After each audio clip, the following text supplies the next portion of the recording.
Hey look, it's JW's cabin. Oh, and we're just in time for the holiday party. Oh man, I've heard the PS3 team has the best holiday party. Punch and free games and all kinds of stuff. Ah, cool, let's go in. Yeah. Oh. Oh. Let's get out of here, man.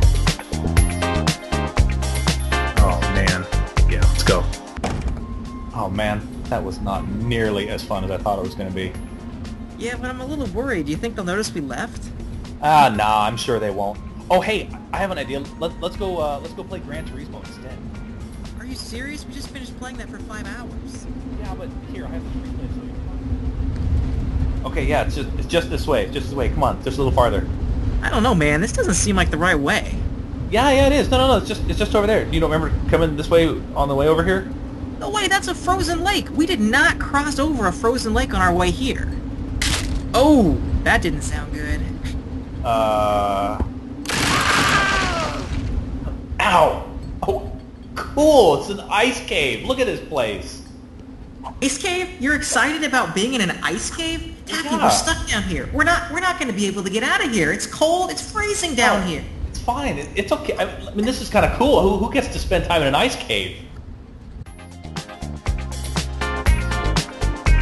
How is it okay? We're never going to get out. We're going to spend the rest of the winter down here. We're going to die. They're going to find our frozen sack bodies down here. Ow! Hey, watch it. You almost busted my PSP. Wait, you have your PSP? Are you thinking what I'm thinking? Spotlight. Spark151. Oh yeah.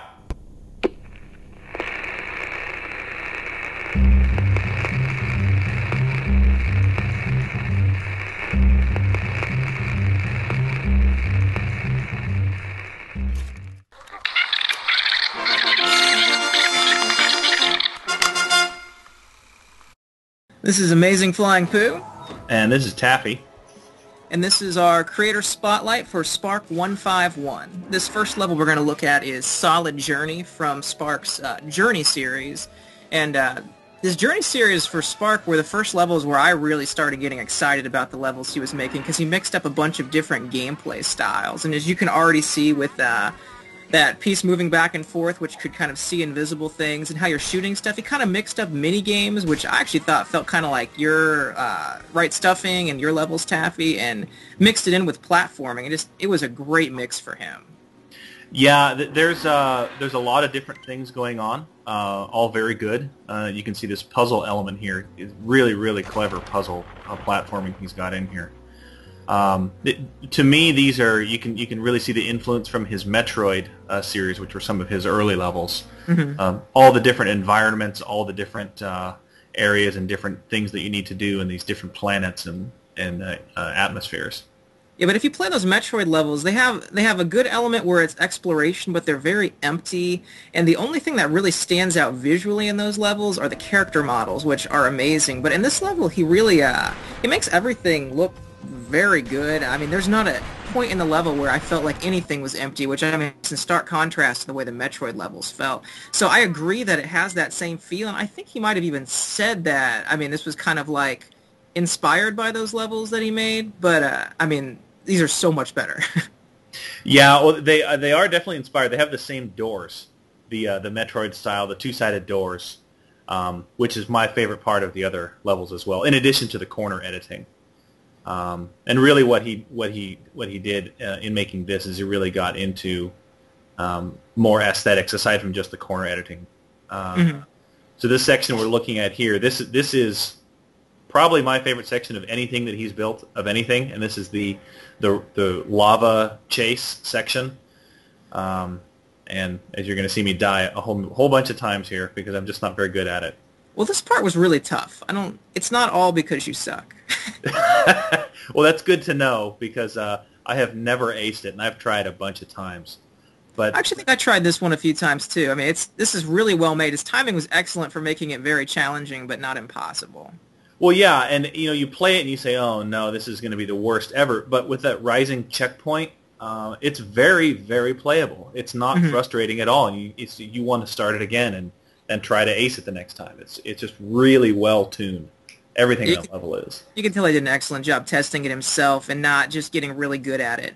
All right, so this next level we're going to look at is the sequel to Solid Journey, and it's actually a direct sequel. The story continues, and this level is called Flat Down Journey, and it just carries on the same elements of puzzle, trying out like little mini games type things, and the same characters and everything to continue the story. Yeah, this is an example right here of another really innovative game element. He has you black out. And then people are talking to you while you're unconscious, and you kind of are revived, and then continue on your way with a different companion as from the first level, and then you kind of have to get yourself back up to speed. So another excuse for a series of training mini games, which it reminds me a lot of Metal Gear Solid. Yeah. They give you an excuse to go through and refresh yourself with game mechanics. I'd love it if he made a sequel to these levels and actually had you so you use the training mini games on like a final boss in the level. I mean, it's not really a problem with the levels that you don't do that, but it would just be nice if he could even continue that into there. And I love this part of the level. This might be my favorite thing in any of the Journey levels, is this puzzle here with the rotating cylinders. It's really cool how you go from area to area and just keep rotating them back and forth to get to the end point. Yeah, he's come up with these great designs, but he's also made it so that you can't get stuck. He always has a very clever reset mechanism or a magic mouth, or just when you think that oh, that's it, I've managed to break the level, there's a magic mouth pops up and says, oh, if you're stuck here, then you've done this thing wrong, so retry or do this thing to reset. So here's some of the off-screen logic that he's used. A lot of one-way switches, just really clean, really well designed all around. More examples of very clever gameplay, rotating switch and the desert and all the different areas that you can get to. And yeah, I'm with you on this one. I really like this puzzle a lot. It's just very, very clever. He does a really good job with single materials, or maybe 3 materials max in certain areas, and he still makes it look great. I mean, the snow here looks great, but you saw earlier there was that metal plating material. And even in that area, that was almost the only material there, but he still managed to decorate it enough that it wasn't getting old. And he's one of the best at, I mean, him and Salieri, I'd say, are probably the top 2 at character models and just decorating levels. Yeah, well, the thing about this, that it's easy to forget that we're looking at, this is all the same level. And he has all these environments in one level. And most other creators have a hard time making one of these environments look right. And he has, I don't know, 6 or 7 or more than that per level. It's really cool being able to switch between the environments. That's a great point. I agree. Whenever you play these levels for the first time, it is awesome to be going from environment to environment and just seeing this contrast between the different ones. All right, and this next level is Autumn Maple Leaves. This is the level that when I interviewed him on the written interview for this Creator Spotlight, he said this was his favorite level that he has made. And one thing that really stands out to me in this level is just how cool it is seeing those leaves fall.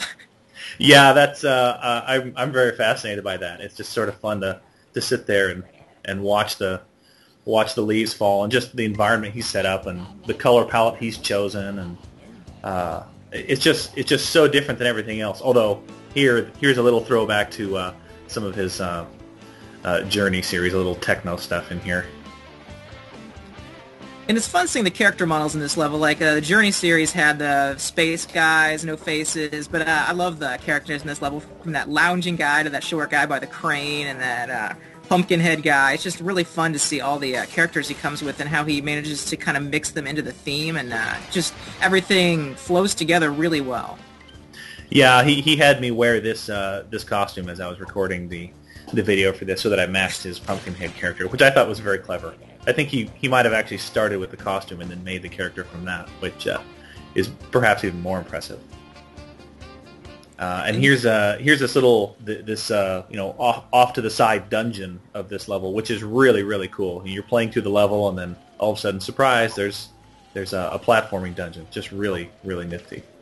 Yeah, it's fun how that elevator takes you there, and it's not really obvious this was going to happen. So, very well thought out by him, and he's always good at constructing levels so you pass between planes and such, so it doesn't feel like you're going to be able to do it, but everything works well. Just layering everything, he tackles perfectly.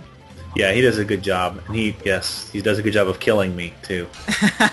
They're just hard enough so that you have to concentrate, but they're not frustrating. Mm-hmm.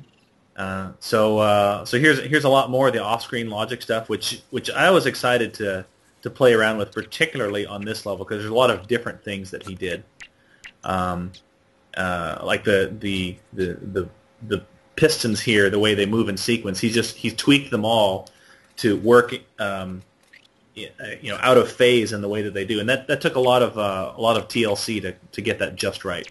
Yeah, have you tried something like that before? I have, and it looks good until you get to the last one, and then there's a gap between the last one and the first one. So it's not just getting 10 of them spaced apart, it's getting them spaced apart and getting number 1 and number 10 to line up. Yeah, it's not fun at all to do something like that. He did a perfect job getting that to work just like it should. Yep. And here's his, that's very, very classic example of just killer corner editing skills that he's got. Those logs that you layer change into. And it just looks like a chunk of wood, but he's corner edited cracks and things into it, and it just looks natural. All right, and this is the last level we're going to look at. This level is called Halloween Hollow Ship. He submitted this for the Boss Battle Blitz for the Big Boffin sticker, and he won the competition with this level. And this level is just fantastic. It's all centered around a boss fight, which you'll see later on in the video, but just the lead up to the boss fight is just so much fun. It's almost like a stage presentation here.